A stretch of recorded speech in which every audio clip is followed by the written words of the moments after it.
A very good Tuesday evening to all our viewers. Welcome to this edition of Primetime News. We're coming to you live and direct this evening from our Newsfirst studios in Colombo. I'm Joel Outspoon and we start off today with a look at the headlines. Tensions during attempts to arrest sand smugglers in Kenya. 12 Navy personnel injured. Missing Arjuna Mahendran resurfaces in South Africa. Central Province governors warning to provincial state employees. මධ්‍යම පළාතේ කවුරු හරි නිලධාරියෙක් වැඩ කරන කාල සීමාව තුල Facebook සහ ස්මාර්ට්ෆෝන් පාවිච්චි කරලා මට පැමිණිල්ලක් ආවොත් එහෙම සේවය අතිතුල තමයි විද්‍යා පරීක්ෂණය කරන්නේ. Mano criticizes signing of estate workers collective agreement at Temple Trees. Starting off with our top story this evening, 12 Sri Lankan Navy personnel were injured when stones were pelted at them following a raid carried out in Trincomalee to put an end to illegal sand mining in the area. This incident took place during an attempt to arrest illegal sand miners operating in the vicinity of the Mahaveli River. The operation was launched together with the Police Special Task Force and Sri Lankan Navy to arrest illegal sand smugglers, subsequent to a discussion between the President and the Chairman of the Geological and Mining Bureau. Navy spokesperson Lieutenant Commander Isuru Surya Bandara said the Navy seized 2 tipper trucks filled with sand. Thereafter, a Sri Lankan Navy team had rushed to another location where sand was being extracted illegally. At that moment, the sand smugglers had protested the arrest and had attempted to assault the Navy personnel. The Navy spokesperson said at that moment the sailors had fired into the air. The Navy added that the illegal sand miners and area residents who acted violently assaulted the Navy and STF personnel. Sri Lankan Navy said 7 illegal sand miners were arrested while 3 others had escaped by swimming away. According to a correspondent, the police had taken steps to control the situation in the area.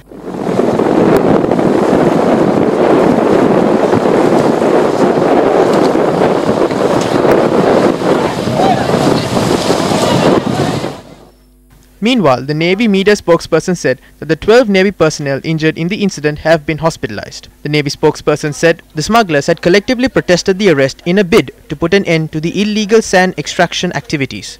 However, the Sri Lankan Navy said it would continue operations against illegal sand smugglers. On the latest, the body of one of the 2 missing suspects was found this evening. Now, the deceased was only 22 years old. According to our correspondent, the police and police special task force have been deployed to the area to investigate into the matter.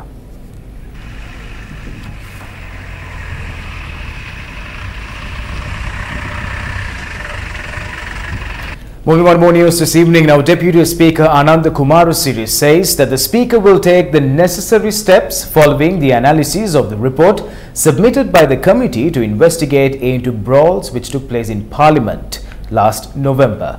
Now, this report was submitted to the Speaker on the 22nd of January. The Criminal Investigations Department has also commenced investigations into this matter. Details of the report submitted by the committee led by Deputy Speaker Ananda Kumarasiri was revealed by BBC News Sinhala recently. The report reveals that action should be taken against 59 MPs who violated sections of the Powers and Privileges Act of Parliament by their unruly behaviour in Parliament on the 14th, 15th and 16th of November last year. Among the 59 MPs, 54 MPs represent the UPFA, 4 MPs represent the UNP and 1 MP represents the JVP. My name is included in the report submitted by the Investigations Committee, which was appointed to look into Parliament brawls. This is what actually happened that day. After proposing the no confidence motion, we requested for a division. I asked the Speaker whether he is in favour or against the proposal. However, we requested that MPs should state their decision on an individual basis. The Speaker did not hear me due to the commotion in the Parliament, so I went close to him and requested for a division. This is why my name is included in the report. According to MP Vijitha Herath, accusations have been levelled against him due to his intervention in the voting process that took place on the 14th of November for a no-confidence motion that would strengthen democracy.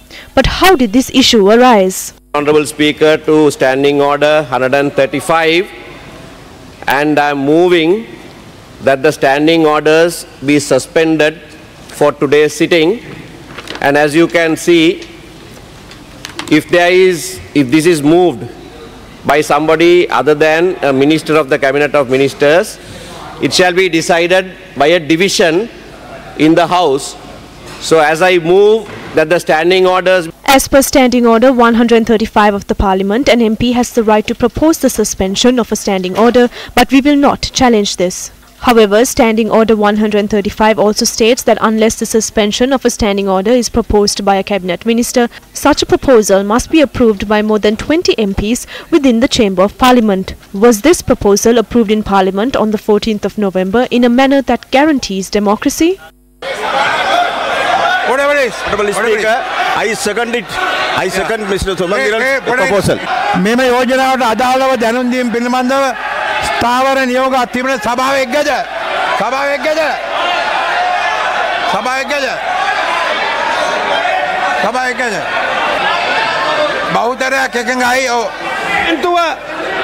න්‍යාය පුස්තකයේ යෝජනාව ගෙනාවට පස්සේ තමයි විවාද කරන ඡන්ද විමසීමක් කරන්නේ. එහෙම නැතුව මේ පාර්ලිමේන්තු ඉතිහාසයේ විශ්වාසභංග යෝජනාවක් ගෙනාපු දවසේම ස්ථාවර නියෝග අත්හිටවල විවාදයට අරගෙන ඡන්ද විමසන ක්‍රමයක් නැහැ. තමුන්නාස පක්ෂග්‍රාහී සභාවේ සම්ප්‍රදාය උල්ලංඝනය කරලා නීතියට පටහැනිවයි අද මේ පාර්ලිමේන්තුව පවත්වගෙන යන්න උත්සාහ කරන්නේ. බෙල්ල ගන්න. ගණන් ගන්න. ගණන් ගන්නවා. බලවෙනි පේරිය.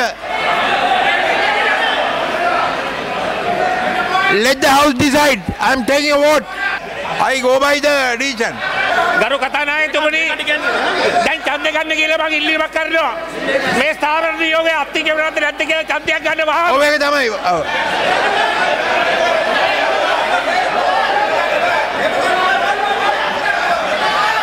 කවුද විරුද්ධ? I have to have it. බහුතරයක් එකඟයි. බහුතරයක් එකඟ නිසා අපි මේක සභා යෝජනාවට ගන්නවා. Go ahead. This was MP Sumandiran's behaviour on the 23rd of November last year when the Speaker called for voting for the selection committee which was appointed by him.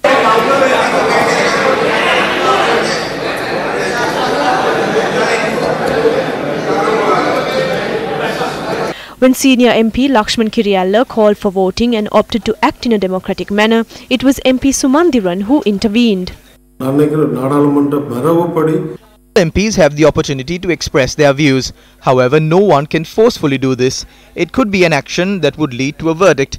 No one can prevent this. We can also investigate into matters relating to MPs who have acted in an undemocratic manner. Standing orders may have been violated by MP Sumandiran or any other minister. It is the Speaker who must give his decision regarding this matter. Political allies of the TNA now accuse that in an attempt to save the UNP, the TNA lost its position of the opposition leader. In order to protect democracy in Parliament, we opened a case in courts against the October conspiracy. We succeeded. However, we now question, what did we receive from this success? Power has been given to only one party. However, we have lost the position of opposition leader. So what have we received until today? We were deceived by this event. We have been deceived several times in history. Similarly, due to our efforts to support politics and save democracy, we were deceived once again. Should not the behaviour of MP Sumandiran that put Parliament democracy and his party under threat be subject to investigation?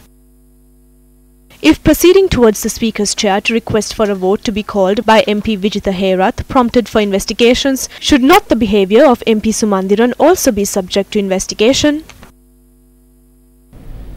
Now, speaking at an event at the St. John's Tamil Vidyalaya in Rakwana, Ratnapura, Minister Mano expressed these views. Before the cabinet meeting, we vented out our anger and frustration to the Prime Minister. The issue is that the collective agreement was signed yesterday. We do not agree with the amount mentioned in the agreement. We were of the stance that we should do away with the collective agreement. We do not want it. We should face this situation in a different way. If these companies cannot pay a fair wage when they should hand over the estates to the government and go home, or we must at least get the extra money from the government. I think that a fake group did not do this and come to Temple Trees with those people, got together with the Prime Minister and showed the country their vision. We do not agree with this. We told this to the Prime Minister directly. We said this was wrong. The Prime Minister has willingly taken this black mark upon himself. We demand for a 1,000 rupee wage for estate employees is not only voiced in the estate but the entire country. The progressive Sinhala people in the country support this. However, finally, if the Prime Minister of our own government cannot understand the voice of the people, there is nothing that we can do. We are saddened by this.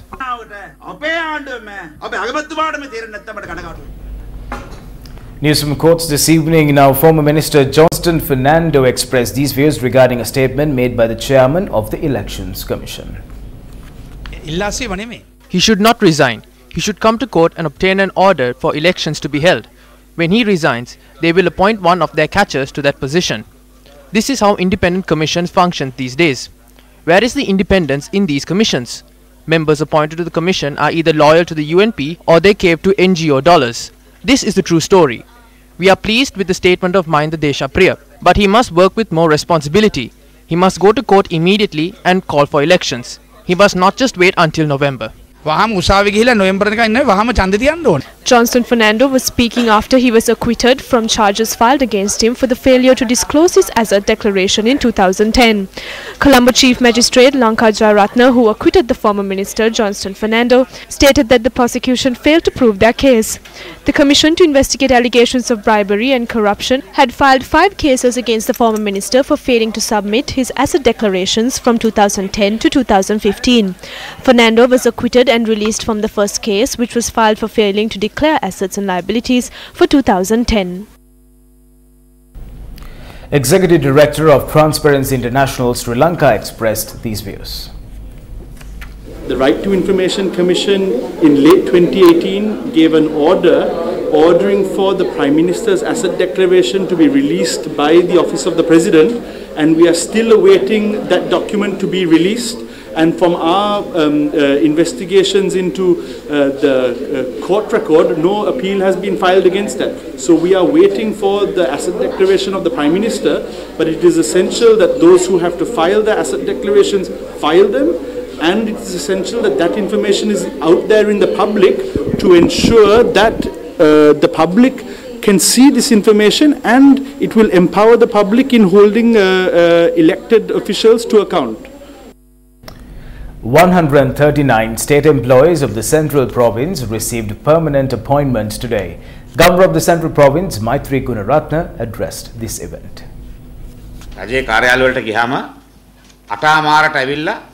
At state institutions, they start working at 9, when they go to office at 8:30 after having a cup of tea, reading the newspaper and after doing other personal work. Thereafter, they get phone calls at around 9:30, and starting from that point, they send text messages and use Facebook. Think for a moment and see for how many hours does a state employee work properly. If an official of the Central Province get caught to me using a smartphone and Facebook during work hours, I will put it to the disciplinary inquiry board after suspending them.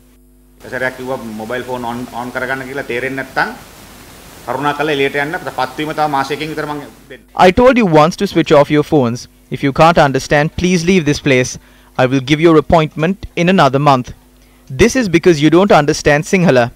Look who it is. You should understand Sinhala first. You should behave well first. First switch off your phone. If a phone rings again, I will stop this event right now. Come in another month. This is how the state employees are. General Secretary, did you see that? This is how they are going to work. But I'll tell you that I'm going to have a close watch on everyone. If I get a single complaint, I will suspend you and will then have an inquiry. I don't know for how long I will stay in this governor's position, but I will work properly for as long as I am here. Now, when an event was held today to launch the Corruption Perceptions Index for 2018 compiled by the Global Coalition Against Corruption, Transparency International Sri Lanka, however, has failed to show progress on the 2018 CPI, which evaluates the perceptions of public sector corruption. The 2018 Corruption Perception Index is computed using 13 surveys and expert assessments to measure public sector corruption in 180 countries and territories. Sri Lanka has scored 38 on the CPI 2018, retaining the same score from 2017. The scores are based on a scale of 0 for highly corrupt to 100 for very clean. Sri Lanka is ranked 89th in the world and 3rd in South Asia, behind Bhutan at 25th and India ranked 78th. Despite the anti-corruption mandate provided to the government, Sri Lanka's CPI score has been fluctuating between 36 and 38 since 2013. Sri Lanka falls between what would be classified as a flawed democracy and a hybrid regime which has authoritarian tendencies. It is clear that there has been an implementation gap between the laws in the books and laws in which they are implemented. In Sri Lanka, given our particular circumstances, ensuring that there is timely justice is key. There are some key corruption-related cases that will most probably be heard and concluded. It is essential that the authorities ensure their impartiality and independence in dealing with these matters, to ensure that election-related interests do not attach to the anti-corruption cases over the coming year. Denmark and New Zealand were ranked 1st and 2nd respectively with scores of 88 and 87, with Somalia coming in last at 180th with a score of 10. Speaking to the foreign correspondents, this was confirmed by the statement made by President Maithripala Sirisena. I have to appoint a separate commission to identify as to how many fraudulent and corrupt activities took place during that time frame. I am hoping to appoint a presidential commission to investigate into the fraudulent activities that took place during the time of Ranil Wickremesinghe from 2015 to the 25th of October 2018.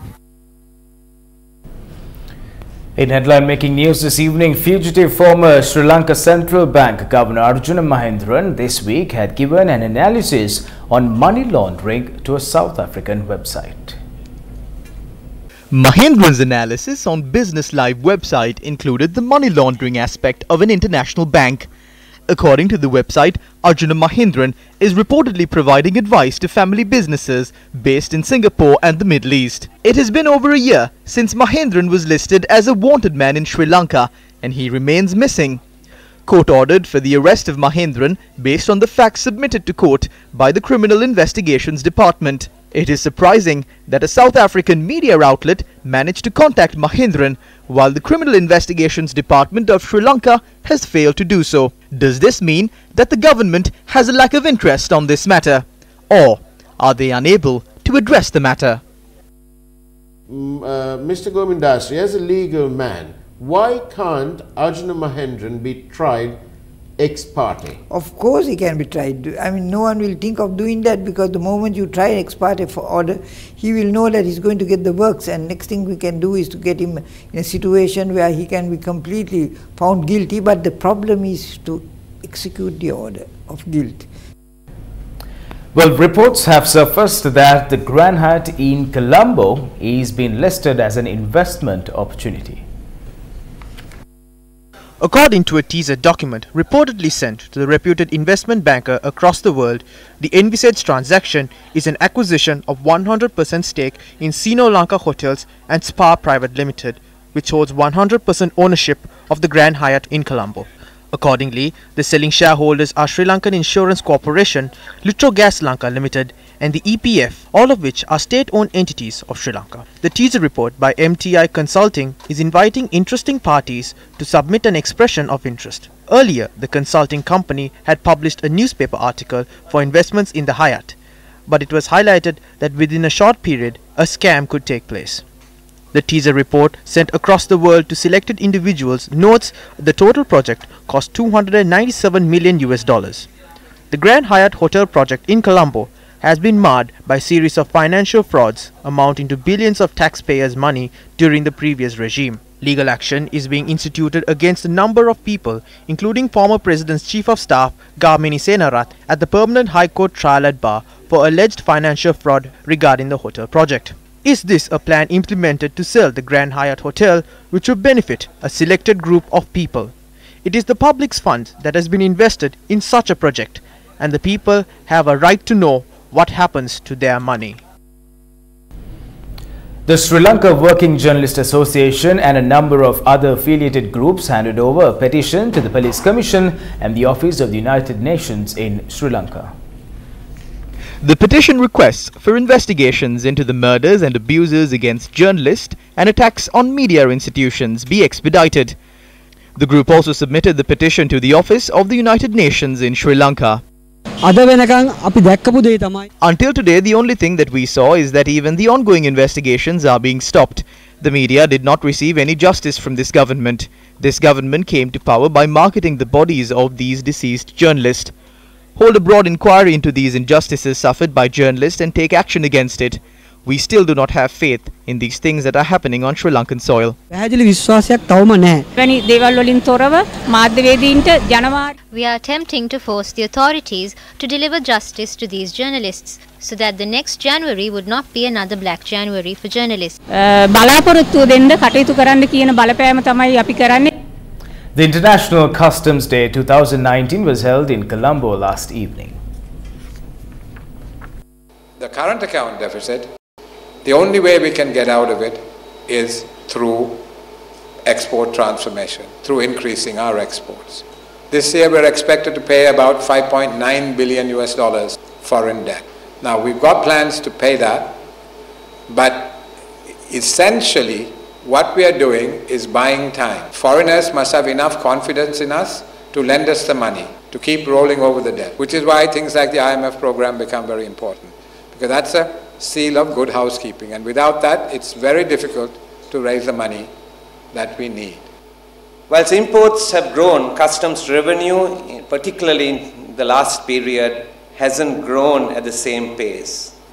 I'd expect to at least see a 20% increase in customs revenue as a minimum target in 2019. This year, Sri Lanka has the highest ever debt payments.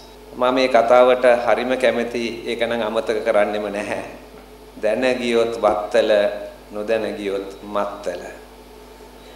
Actually, it's not about politics. It's about investments and it's about returns. When we make these decisions, there are always repercussions. What we cannot collect through tax revenue ends up adding to the country's debt burden. Because as you heard, the expenditure levels are reasonable, but it's the revenue levels that is a problem. And when you try to correct it, you have people saying, "Kata kalot, badu, badu, badu, badu." With all due respect to the State Minister, revenue doesn't only derive from exports. If proper incentives are provided and properly managed, we will have the necessary revenue to meet any contingency. Additionally, the central bank bond scam, apart from being the largest financial fraud ever, has had a huge negative impact on the country's economy. The central bank went through a typical Western movie-style bust. In spite of Team Newsfirst pointing out the need for an inquiry, including a forensic audit on the second bond scam, the central bank has not yet presented a report. How do you then expect to boost investor confidence in the country? We must of course remind the general public of the overwhelmingly great effort made by the government to sign free trade agreements with or without the concurrence of the Attorney General's Department. It follows that FTAs that are ill thought out and poorly negotiated upon results in lower tax collection by the customs. There was a school of thought that greater imports would help increase revenue collection. However, this notion too has suffered thanks to the rising value of the dollar. And the answer lies right there, whether to drive towards Wattala or towards Mattala. You're with Primetime News now. An award ceremony to felicitate police officers who played a vital role in combating drug trafficking in Sri Lanka was held yesterday under the patronage of President Maithripala Sirisena at the Sugatadasa Indoor Stadium in Colombo. Approximately 1,034 police officers who were actively engaged in dangerous drug raids and drug eradication activities during the period from the 14th of January 2015 to the 14th of January 2019 were felicitated yesterday. The awards were presented under 3 categories, and accordingly 15 officers were awarded with the Presidential Medal of Police Gallantry, 59 officers with the Sri Lanka Police Gallantry medals, and the other officers received Janadipati Prashansa certificates. Newsfirst launched another phase of the awareness program about the Fall Army Worm Menace together with the Ministry of Agriculture. Newsfirst's second joint program with the Ministry of Agriculture commenced in the Anuradhapura, Monoragala and Ampara districts today with the hope of providing practical solutions to the farmers suffering from the Sena caterpillar menace. The teams who engaged visited several places including the Madulla Mullagama area in Monoragala and the Karanduwala area in Bibile. They said this caterpillar attacked millet and paddy cultivations, but it also attacks plantain cultivations. This caterpillar is not the Sena caterpillar, however, we will conduct further investigation into this matter. Newsfirst also met with the corn cultivators in the Anuradhapura district. We will resume corn cultivation, however, they will ask us not to. What is the other option they can provide? We cannot stop the cultivation of corn, so we must destroy this caterpillar during the Yala season. We must destroy the remaining parts of fruits that have been attacked by the caterpillar. We have been given sesame seeds to commence sesame cultivation. We can also cultivate mun, undu and cowpea. Another Newsfirst team also visited several areas in Ampara, including the Namal Oya project. Though officers come to estimate the damage caused to our crops, they are unable to provide a proper estimate. Most crops have been attacked from within. Everything that is left are also under attack. More than 90% of our harvest has been destroyed. These plants are spoilt. Farmers say that a kilogram of corn which was sold at 80 rupees is now sold at only 40 rupees. If corn was sold at 80 rupees per kilogram the previous week, how can a kilogram of corn be 40 rupees now? If the Sena caterpillar caused only 30% of the damage, it shows that there is another large caterpillar elsewhere. An ambulance was presented to the Gombe Regional Hospital yesterday. The event was held under the auspices of Deputy Leader of the United National Party, Minister Sajid Premadasa. The ambulance, which was presented to the hospital based on a request to the Health Ministry submitted by Minister Sajid Premadasa, was valued at 9.2 million rupees. The minister inspected the ambulance and handed it over to the doctor in charge of the hospital. You all know that an ambulance is an important vehicle that helps protect the lives of the general public.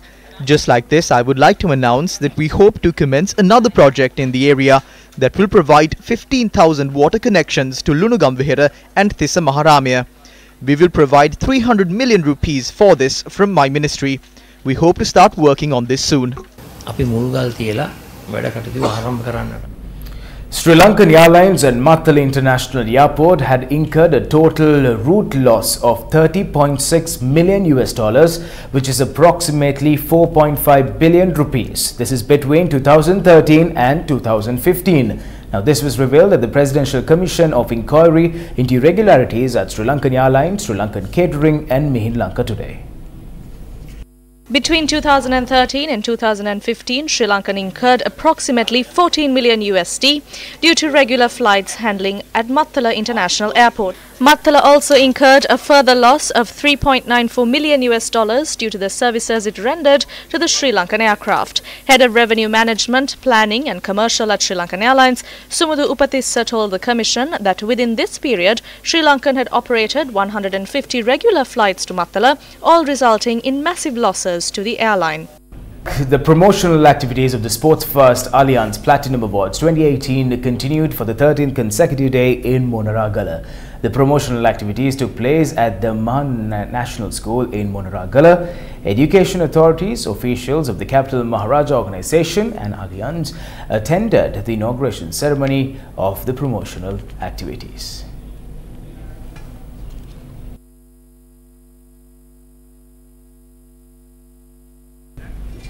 On that note, we wrap this edition. With that, we wrap this edition of Primetime News. Thank you for stopping by. I'm Joel Alscoon. Take care. Good night.